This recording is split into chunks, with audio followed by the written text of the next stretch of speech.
दोस्तों ये कहानी है एक ऐसे पैरासाइट की जो कि लोगों के कान के जरिए दिमाग के अंदर घुसकर उनके पूरे ब्रेन पर काबू कर लेता है। अब वो पैरासाइट इंसानों को काबू करके उनसे क्या क्या करवाएगा, चलिए देखते हैं इस पूरी कहानी में। तो कहानी की शुरुआत में हम कई सारे पैरासाइट और अजीबोगरीब क्रिएचर्स को देखते हैं जो कि गंदे समुद्र से बाहर आकर अब शहर की तरफ बढ़ने लगते हैं। इसके बाद हम एक हस्बैंड और वाइफ को देखते हैं जो कि आराम से सो रहे थे, लेकिन तभी एक पैरासाइट यहाँ आकर उस आदमी के कान के अंदर घुस जाता है। थोड़ी देर के लिए वो आदमी काफी तड़पता है, लेकिन फिर वो शांत हो जाता है। अब इसके बाद हम एक लड़के शिंची को देखते हैं जो कि आराम से गाने सुन रहा था। तभी यहाँ एक और पैरासाइट आकर उसके कान में घुसने की कोशिश करता है, लेकिन शिंची ने ईयरफोन लगा रखे थे, इसीलिए अब वो पैरासाइट नाक के जरिए अंदर जाने लगता है। तभी शिंची उसे देखकर उसे दूर फेंक देता है। शिंची डरते हुए एक बुक के जरिए उसे मारने की कोशिश करता है, लेकिन वो पैरासाइट उसके हाथ पर काटकर उसके हाथ के अंदर घुस जाता है। तभी शिंची घबराकर एक केबल से अपने हाथ को बांधकर उसे बीच में ही रोक देता है। तभी शिंची की आवाज सुनकर उसकी मॉम यहाँ आ जाती हैं। शिंची उनसे कहता है कि उसके हाथ में कोई कीड़ा घुस गया है, लेकिन उसकी मॉम कहती है कि ये लड़का मजाक कर रहा है। वो शिंची के पास आकर उसके एक हाथ से उसका दूसरा हाथ छुड़ा देती हैं और फिर देखती हैं तो यहाँ उन्हें कोई भी कीड़ा नहीं दिखता। उन्हें लगता है कि शिंची अभी से ही सटिया गया है।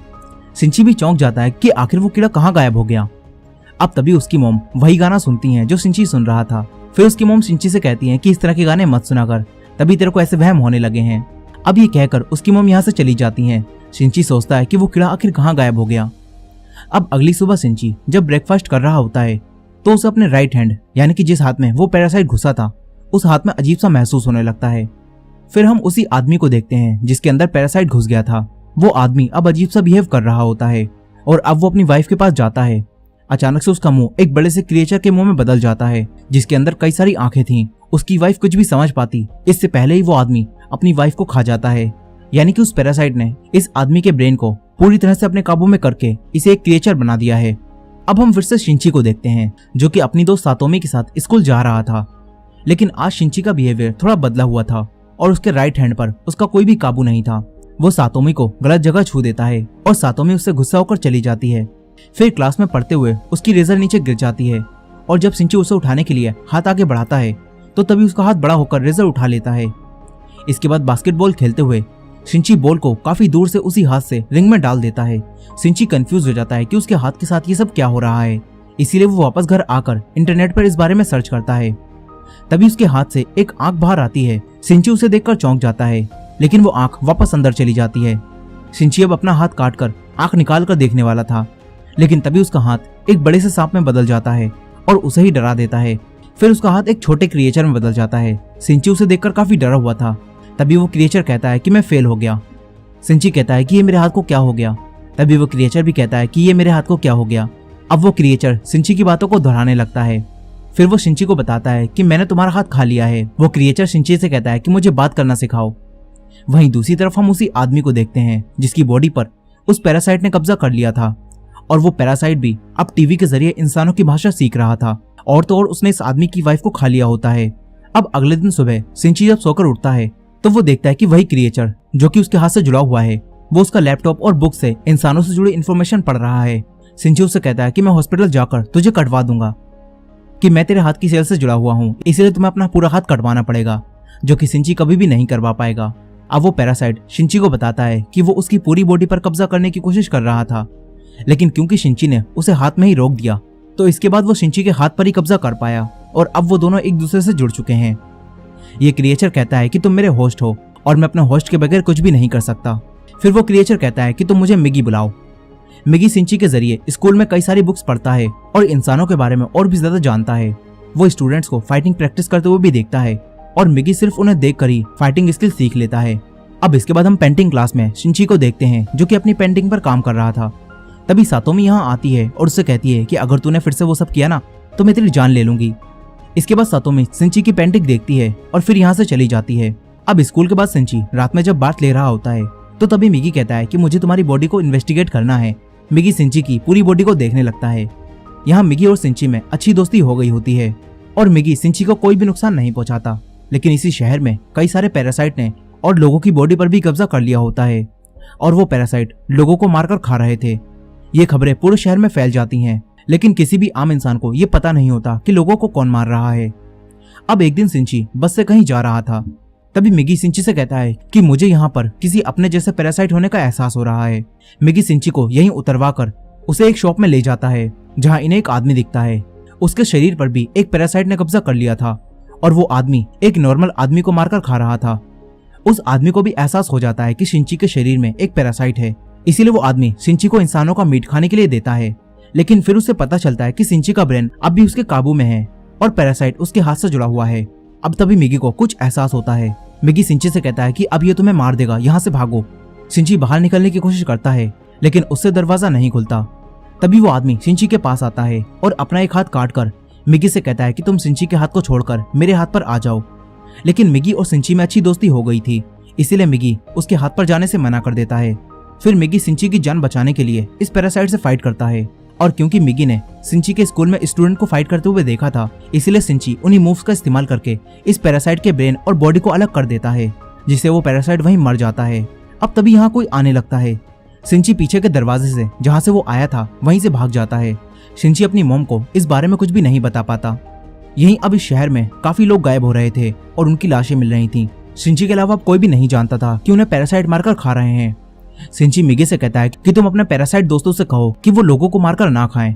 लेकिन मिगी कहता है कि हमारा खाना इंसान है। वो कहता है कि जैसे तुम इंसान सब्जियां और एनिमल्स को मारकर खाते हो, वैसे ही हम जिंदा इंसानों को खाते हैं। यहाँ मिगी शिंची से जुड़ा हुआ था, इसीलिए जब तक शिंची जिंदा रहेगा तब तक मिगी भी जिंदा रहेगा और शिंची की बॉडी से ही उसे खाना मिलता रहेगा। इसीलिए मिगी को इंसानों को मारने की जरूरत नहीं थी। और मिगी शिंची को धमकी भी देता है कि अगर तूने मुझे चोट पहुंचाने की कोशिश की ना तो मैं तेरी जान ले लूंगा। शिंची उसे कहता है कि तू एक डेमन है। वो ये कहकर सो जाता है। वहीं दूसरी तरफ उसी शॉप में हम एक पुलिस ऑफिसर को देखते हैं जिसे उसी पैरासाइट की डेड बॉडी मिलती है जिसे शिंची और मिगी ने मारा था। यहाँ इन दोनों पुलिस ऑफिसर को पता चलता है कि मरने वाले आदमी ने पहले किसी इंसान का मीट खाया था। ये दोनों पुलिस ऑफिसर्स अब इस केस को सोल्व करने की कोशिश करते हैं। अगले दिन हम शिंची को देखते हैं जो कि अपने स्कूल में था। तभी मिगी को एहसास होता है कि यहाँ भी उसी के जैसा कोई पैरासाइट है जिसने किसी इंसान को अपने काबू में कर लिया है। तभी इनके प्रिंसिपल इनकी नई टीचर तामिया रियोको को इनसे इंट्रोड्यूस कराते हैं। मिगी और शिंची समझ जाते हैं कि तामिया ही वो पैरासाइट है। यहीं तामिया भी अपने पैरासाइट सेंस की मदद से ये समझ जाती है कि शिंची भी एक पैरासाइट से जुड़ा हुआ है। फिर इसके बाद शिंची तामिया के पास जाता है। तामिया उससे कहती है कि मुझसे डरो मत, ये तामिया पैरासाइट बाकी पैरासाइट से बिल्कुल अलग होती है और इस पैरासाइट को एक्सपेरिमेंट करने का काफी शौक होता है। यहाँ तक कि इसने एक दूसरे पैरासाइट के साथ मिलकर अपनी इस बॉडी को प्रेग्नेंट भी कर लिया होता है ताकि वो ये देख सके कि इस तरह जन्म लेने वाला बच्चा आखिर क्या बनेगा। यहाँ शिंची उससे कहता है कि तुम यहाँ स्कूल में क्या करने आई हो। इस पर वो कहती है कि मैं बस नॉर्मल लोगों की तरह जीना चाहती हूँ। वो शिंची से कहती है कि मैं तुमसे और बात करती लेकिन तुम्हारी गर्लफ्रेंड हमें देख रही है और कहीं उसे ऐसा न लगे कि तुम नई टीचर को देखकर उसे भूलकर नई टीचर पर फिदा हो गए हो। इसीलिए तामिया शिंची को बाद में मिलने के लिए कहती है। अब तभी सातोमी जो कि इन्हें देख रही थी वो यहाँ से चली जाती है। तामिया शिंची से कहती है कि मुझे स्कूल के बाद मिलना। मिगी भी तामिया से मिलने के लिए तैयार हो जाता है। वो शिंची से कहता है कि मैंने पहली बार ऐसा पैरासाइट देखा है जो इतना शांत होकर अपने होस्ट की बॉडी में रह रहा है। अब तामिया के बारे में और ज्यादा जानने के लिए शिंची बाद में तामिया से मिलने जाता है। तामिया ने यहाँ पर 2 और पैरासाइट को भी बुलाया होता है जिनमें से एक हाई स्कूल स्टूडेंट शिमाडा होता है और दूसरा एक ऑफिसर मिस्टर ए होता है। ये दोनों तामिया के साथ मिले होते हैं। तामिया शिंची और मिगी को बताती है कि हम पैरासाइट को सर्वाइव करने के लिए आपस में मिलकर रहना होगा और इसीलिए हमने मिलकर पैरासाइट्स का एक नेटवर्क बनाया है और हम सब एक दूसरे से जुड़कर एक दूसरे को इन्फॉर्मेशन देते हैं ताकि हम सब इंसानों के बीच छुपकर रह सकें और अपने लिए रोज इंसानों को मारकर खा सकें। तामिया शिंची से भी इनके नेटवर्क में जुड़ने के लिए कहती है लेकिन शिंची कहता है कि मैं पूरी तरह से तुम्हारे जैसा नहीं हूँ, तुम सब एक मॉन्स्टर हो। तामिया कहती है कि हाँ हम सब एक मॉन्स्टर हैं, इसीलिए मैंने मिस्टर ए के साथ मिलकर एक एक्सपेरिमेंट किया है जिससे मैं प्रेग्नेंट हो गई हूँ और क्योंकि हम दोनों ही पैरासाइट हैं इसीलिए मेरे अंदर जो बच्चा है वो आखिर क्या होगा। इस पर मिगी तुरंत कहता है कि तुम दोनों ने वो इंसानों की बॉडी में किया है इसीलिए तुम्हारे अंदर एक इंसान का ही बच्चा है। तभी तामिया कहती है तो फिर हम कौन हैं? अगर हमारे अंदर इंसानों का बच्चा है तो असल में हम कौन हैं? हम बस इस बॉडी के जरिए जी रहे हैं। तामिया कहती है कि हमारे जीने का मकसद क्या है? तामिया इनसे कहती है कि इसीलिए मैंने हमारा नेटवर्क बनाया है और मैं पैरासाइट्स के फ्यूचर के बारे में सोच रही हूँ। तामिया शिंची को धमकी देती है कि अगर तुम्हें हमारा साथ नहीं देना तो हमारे खिलाफ कुछ भी करने की कोशिश मत करना, नहीं तो मैं 3 सेकंड में ही पूरे स्कूल को खत्म कर दूंगी। शिंची काफी डर जाता है। अब ये तीनों एक एक करके शिंची की डरी हुई शक्ल देखते हुए यहाँ से चले जाते हैं। तभी मिगी को कुछ एहसास होता है। मिगी शिंची से कहता है कि मिस्टर ए से सावधान रहना, मुझे वो ठीक नहीं लगता। अब इसके बाद हम एक घर को देखते हैं जहाँ काफी शांति थी और यही मिस्टर ए और शिमाडा यानी कि वही दोनों पैरासाइट इंसानों को खा रहे थे। फिर वो दोनों तामिया के पास जाते हैं। तामिया खुद पर एक्सपेरिमेंट कर रही थी, इसीलिए वो इंसानों को खाने के बजाय इंसानों जैसी रहने की कोशिश कर रही थी। वो इंसानों जैसा ही खाना भी खाती है। वो कहती है कि हमें इंसानों के बीच रहने के लिए इंसानों के जैसा ही सोचना होगा, तभी हम यहाँ पर सरवाइव कर पाएंगे। वहीं दूसरी तरफ सिंची काफी परेशान था, लेकिन वो अपनी मॉम को भी ये सब नहीं बता पा रहा था। वो अपनी मॉम से कहता है कि आप घर में ही रहना, क्योंकि वो जानता था कि बाहर काफी ज्यादा पैरासाइट हैं जो इंसानों को मारकर खा रहे हैं, लेकिन उसकी मॉम ये नहीं जानती थी, इसीलिए वो सिंची की बात पर खास ध्यान नहीं देती। अब एक दिन रात में अपने घर आते समय सिंची का सामना मिस्टर ए से हो जाता है, और मिस्टर ए को ये पता चल चुका था कि उस शॉप में जो पैरासाइट मारा था उसे सिंची और मिगी ने ही मिलकर मारा था। इसीलिए मिस्टर ए सिंची को मारने के लिए उस पर हमला करता है, लेकिन मिगी सिंची को बचा लेता है। मिगी मिस्टर ए से फाइट करता है। इन दोनों में यहाँ काफी तगड़ी फाइट चल रही थी। तभी सिंची आगे बढ़कर मिस्टर ए के अंदर एक लोहे का पाइप घुसा देता है, जिससे मिस्टर ए की बॉडी से खून बहने लगता है। और क्योंकि ये पैरासाइट एक इंसान की बॉडी में था, इसीलिए ये बॉडी कमजोर होने की वजह से पैरासाइट भी कमजोर होकर वहीं गिर जाता है। सिंची तुरंत यहाँ से भागकर अपने घर आ जाता है, लेकिन वहीं वो पैरासाइट अपनी बॉडी से रोड आर पार कर देता है, जिससे खून बहना बंद हो जाता है और वो पैरासाइट जिंदा बच जाता है। लेकिन उसे सरवाइव करने के लिए अब एक नई बॉडी चाहिए थी। तभी इस रास्ते से सिंची की मॉम गुजरती हैं, और ये पैरासाइट मिस्टर ए की बॉडी को छोड़कर सिंची की मॉम की बॉडी में चला जाता है। फिर थोड़ी देर बाद मिगी को एहसास होता है कि मिस्टर ए वाला पैरासाइट उनकी तरफ ही आ रहा है। वो सिंची को छुपने के लिए कहता है। सिंची एक चाकू लेकर वहीं छुप जाता है। तभी उसकी मॉम घर में आती है। मिगी समझ जाता है कि मिस्टर ए वाला पैरासाइट अब उसकी मॉम की बॉडी में आ गया है, लेकिन सिंची के लिए यह विश्वास कर पाना काफी मुश्किल था। तभी वो पैरासाइट डायरेक्ट सिंची के हार्ट पर हमला करता है और उसके हार्ट को जख्मी कर देता है। सिंची वहीं गिर जाता है। सिंची की बॉडी में अब एक छेद हो जाता है। फिर वो पैरासाइट यहाँ से कहीं और चला जाता है। यहीं सिंची अब मर रहा होता है, लेकिन मिगी सिंची को बचाने के लिए उसके हाथ से निकलकर उसकी बॉडी में चला जाता है। धीरे धीरे समय बीतता है और कुछ दिन बीत जाते हैं। मिगी सिंची के हाथ में दोबारा से वापस आ जाता है और सिंची जाग जाता है। सिंची अब बिल्कुल ठीक हो गया होता है। फिर मिगी उसे बताता है कि मैंने तुम्हारे हार्ट को ठीक करने के लिए अपने एक हिस्से को वहां छोड़ दिया, जिससे तुम्हारा हार्ट वापस रिकवर हो गया और तुम्हारी जान बच गई। मगर यहाँ सिंची दोबारा से जिंदा होने से बिल्कुल भी खुश नहीं था। उसके लिए अब जिंदगी में कुछ भी नहीं बचा था। यहाँ सिंची खूब रोता है। फिर अगले दिन सिंची तामिया के पास जा रहा था। तभी उसे रास्ते में सातोमी मिलती है। सातोमी उससे बात करती है, लेकिन सिंची का बिहेवियर अब फिर से बदलने लगा था। वो सातोमी से बात नहीं करता और भागता हुआ डायरेक्ट तामिया के पास आ जाता है।